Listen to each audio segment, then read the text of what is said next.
খুব অদ্ভুত ব্যাপার হলো, জীবনের 20 থেকে 24টা বছর আমি যে বাড়িতে কাটিয়েছি, সে বাড়িতে এখন গেলে জিজ্ঞাসা করতে হয় যাব কিনা। এই বাড়িতে আমি বেড়াতে আসি, সে বাড়ি থেকে ব্যাগ গুছিয়ে বেরিয়ে যেতে হয়। যাবার আগে কয়েকবার দেখে নিতে হয় কিছু ফেলে যাচ্ছে না তো। আর ওই যে আমার সাবের ঘরটা, এইভাবেই ফেলে যায়।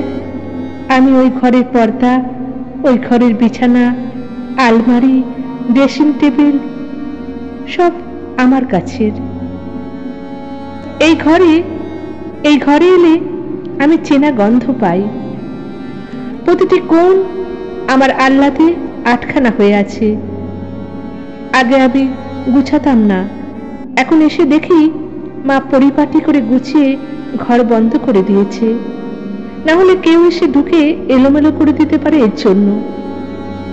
কত রাত জেগে কাটিয়েছি ঘরে বান্ধবীদের সাথে, কত গোপন আলোচনার সাক্ষী এই ঘর। আমার কত কান্না, কত অভিমান, কত রাগ দেখেছে এই ঘর। মন ভাঙা রাতে ঘরের জানলায় বসে আকাশ দেখেছি সারা রাত। কত ছুটির দুপুরে শালিক পাখির মতো ঝগড়া করেছি মায়ের সাথে। স্কুল থেকে নিচে ক্লান্ত শরীর এলিয়ে দিয়েছি এই ঘরে। নিশ্চিন্তে ঘুমিয়েছি কখনো, বুক ভাঙা কান্না করেছি। সব জানে ঘর। সারা দিন ঘুরে এসে অন্ধকার ঘরে পরম শান্তিতে পছন্দের গান শুনেছি।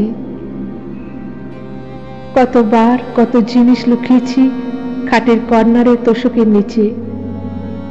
ওই আলনা অগোছালো করেছি শতবার, শুধুমাত্র একটা জামা পাচ্ছিলাম না তাই। আবার একদিকে শাড়ি, একদিকে সালোয়ার, একদিকে কুর্তা পাট করে সাজিয়েছি।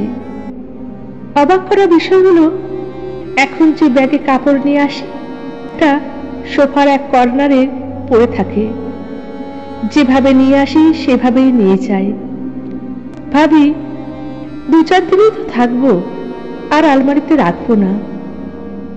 ব্যাস, আলমারিটা আর খোলাও হলো না। কত জিনিস, কানের দুলে রঙিন বাক্স সবই পড়ে থাকে। একটু হাত দিয়ে দেখি, মাকে জিজ্ঞাসা করি, এটা কবে কিনলে, ওটা কবে আনলে, এই চাদরটা কি নতুন, এই জিনিসগুলো কখন কিনলে। যখন যাওয়ার সময় বর নিতে আসে, তখন মা জিজ্ঞাসা করে, আবার কতদিন পর বাড়ি আসবি। আমি চুপচাপ ব্যাগ নিয়ে বেরিয়ে যাই। জবাব দেওয়ার মতো কিছুই থাকে না। হ্যাঁ, আমিও জানি ওই বাড়িতে আমারও একটা ঘর আছে, মা বাবা আছে, সবাই আমার জন্য অপেক্ষা করছে বাড়িতে। তাও এই ঘরের মায়া কাটে না। প্রতিবার যাওয়ার সময় পিছন ফিরে তাকাতে পারি না। কেন এমনটা হয়? প্রতিটা মেয়েরই কি এমন হয়?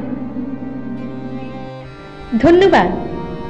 ভিডিওটা ভালো লাগলে আমার চ্যানেলটা সাবস্ক্রাইব করে বেল আইকনটা পুশ করে দেবেন, কারণ পরবর্তী সুন্দর সুন্দর গল্প বা কবিতা আপনাদের কাছে নিয়মিত পৌঁছে যাবে। আবার দেখা হবে। ভালো থাকবেন।